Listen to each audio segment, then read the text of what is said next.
What's good, my G's? Your boy Snow, Ignorant Gamers in the house. How you doing? How you living? How you gaming? Of course, if you don't already know, G stands for Gamerz. Battlefield 1 E3 2016.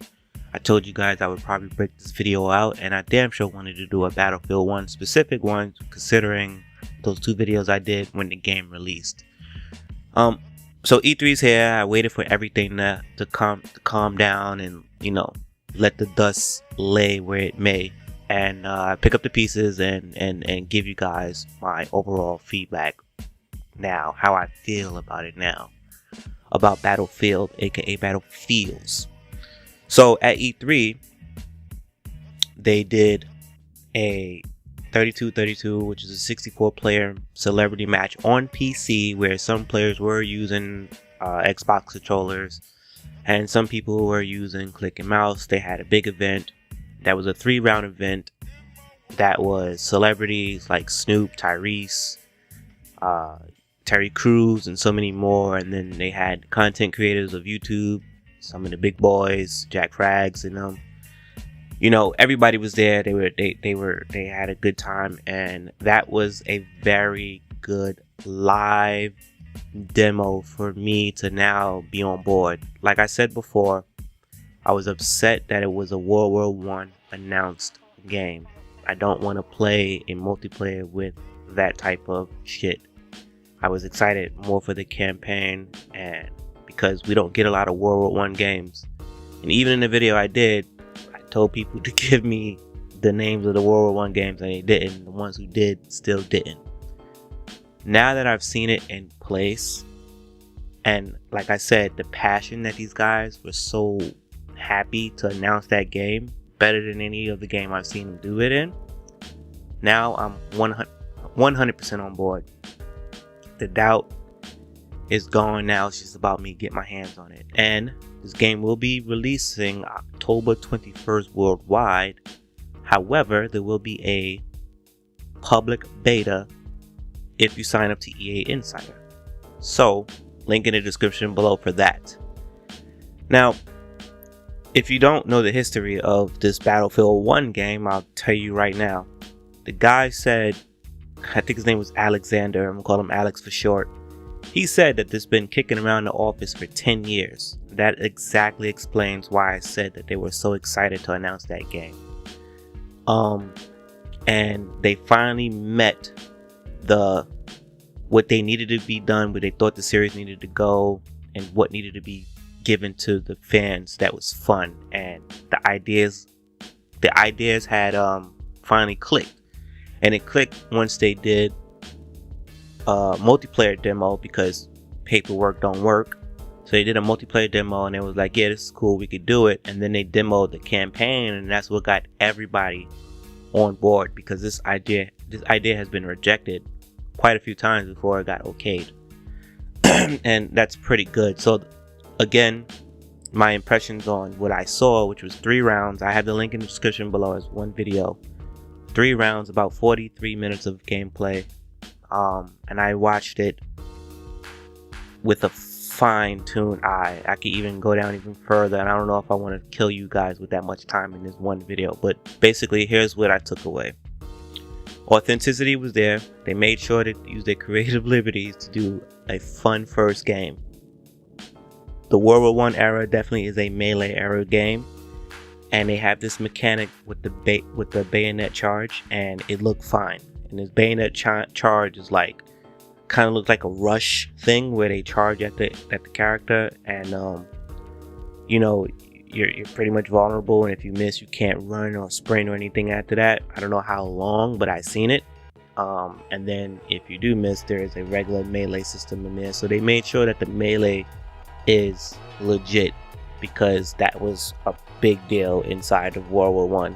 For you guys that were worried about, guns, again, historically, this is all the guns that have evolved till now. Like your submachine guns, all that shit was there. Again, most people's beef is gonna be the scopes, red dots, and all that other shit. That's where a lot of the problems, because this is more about iron sight, more bitching about iron sight than anything else. And to say bitching is kind of a it's kind of a jab, but I'm not trying to throw a jab. I'm just trying to help you guys understand where a lot of the frustration is. But you know, that is what it is. But what I saw was, you know, dynamic weather.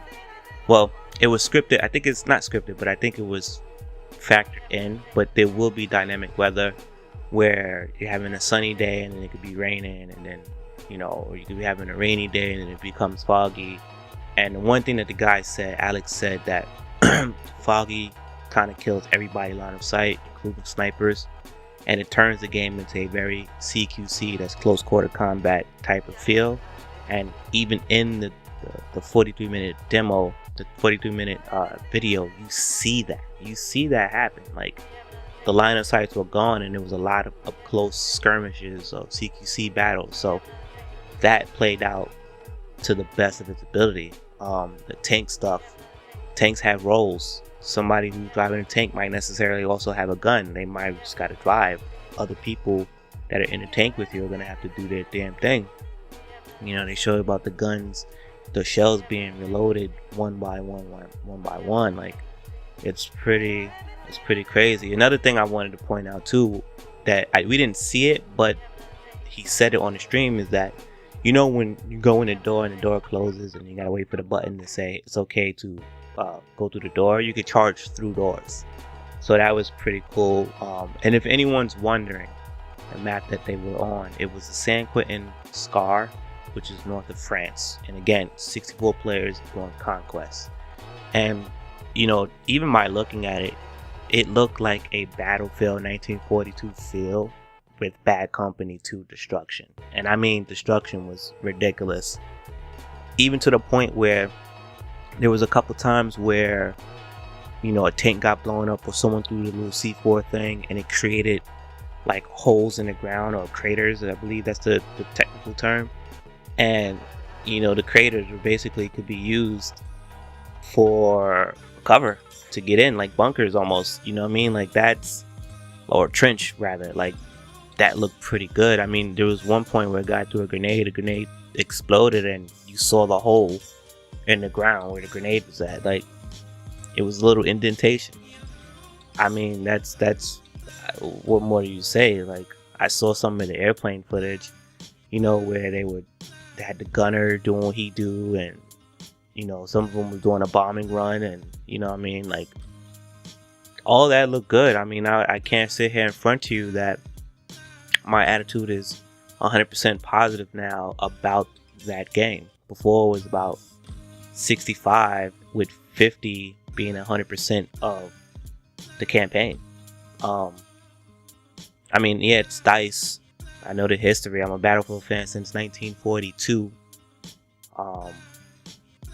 But I have complete faith in these guys in delivering a multiplayer. I just wanted something that I want to play, and this is looking more like what I want to play. The other amazing thing that I thought was amazing was the fact that the Zeppelin, the behemoth as they were calling them, the airships, and how that works is, well, at least in Conquest, is if your team is getting smashed, you get help because you need help. So the Zeppelin comes through, and the Zeppelin, I think one of them that we saw, you have 3 different type of bays, or 2 different types of bays, and, you know, the players get to control where it goes on the map, which is pretty dope. And it does take some hit damage or whatever. And the illest thing about it is, just like on Battlefield, anytime we see anything in that air, we want to know if we can take it down. And you can take it down, and wherever it drops is where it drops. It's not scripted. It falls. If it falls on an objective, it causes damage where it falls. The bones, as I like to call it, the structure, whatever survives from the crash, lays out on the ground. It's there. It doesn't go away. That is what it is. That's pretty dope. When I seen it happen on the 43-minute stream, I was just like, what the fuck? Again, everything is E3 related is in the description below. We have a E3 playlist that's down there. But for what I just said, I'm gonna put a time code next to the video of the link for where you get to see it drop for the first time, maybe the second time, maybe the third time. If I can remember where those happen, it'll be listed below, so you can just go to and see that. You know, that looked pretty dope. They named another game mode called Operations, where it's like attack versus defense, and they said that it's gonna span over a course of different maps. You can jump in and out of that rotation as it's happening, but it's like a story, not a story like a narrative, but like, you know, you can follow the story along. And they said that the basically it's gonna be, how do you call it, side missions with rotating tasks. So you might be playing one map where you got to destroy, you know, heavy tanks or some shit, and then the next map might be capture points, and then the next map it might be maybe a rush type thing. They need to talk about it some more, but you know, that's what they said, and you know, that's what it is. As far as the campaign goes, multiple perspectives is being played, several stories being told at once. These are stories that are basically told during the war, not sequential, and they're not touching anything that everyone has already been scared to talk about, because the World War I war is a very touchy subject that not even all scholars, historians can all agree upon without throwing fists. So they're staying far away from that, and they should, because they're game developers, not historians. But they're just telling stories that help, that were told, and they're not putting, I don't think they're putting anyone or above or below that. And it's just like a very like, here's this World War I experience. So for me, campaign wise, that's pretty dope. From what I remember of World War I think that's a very good stance for them to tell it like that and not try to use their creative control to do that. So I don't know, I'm excited. I've seen some really good stuff, and you know, I to be honest with you, man, I just can't wait to play it, and we'll see where it goes from there. I thought visually it looked great. I mean, graphically it always looked good. The destruction looked very good, the flight looked good, everything looked pretty good, as you expect it to look. Like, I mean, it's the fucking Frostbite engine. These guys been doing this for a while, but the destruction looks beautiful. And I think because of the war that they're doing it, they're able to do more with that. And I can go on and on and on again about what I saw in that 43 minutes, but I honestly suggest, if you have the time to look at, because it's 3 matches in that 43 minutes, just look at one match, and then you should be able to see everything you see. If I could say which match to watch, I'd probably say watch match number 2. I felt like that had the most of my questions answered. Some takeaways that I saw immediately was, and I don't know if I like or dislike this, but on the screen there were assets that were very clearly reminiscent, or if not direct, from Star Wars Battlefront. I mean, the kill feed, who you killed or who was killing you, and the points of how many hits, you know, landed. There was a lot of Star Wars type shit that was in there, which is funny because when they first showed us Star Wars, the beginning, it looked like Battlefield 4 with Star Wars skins, and now Battlefield 1 looks like it's using Star Wars elements. So it's weird how that works out. I wonder how much of that will stay in there, but it's something that I saw right away. The other thing I thought was cool, I just want to throw this in because I just remembered it, is the 3D, 2D of the map. Yes, you can spawn, if you control a certain area of the map, you can spawn the vehicles there, but the thing that I like was it pulls out of the world like how we do it in Grand Theft Auto, and then when you select where you want to go, it puts you back in like that, zooms back down to the player. Nice little touch. I know it doesn't mean much to a lot of people, but to me, that I always enjoyed the way that looks.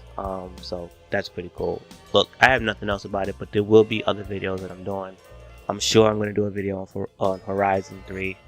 I'll probably do a video on both Horizons, Horizon Zero Dawn as well for the PS4, but check the link in the description below.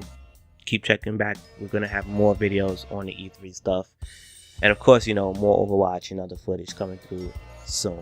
Alright, your boy Snow, Ignorant Gamerz, and I'm out. Peace.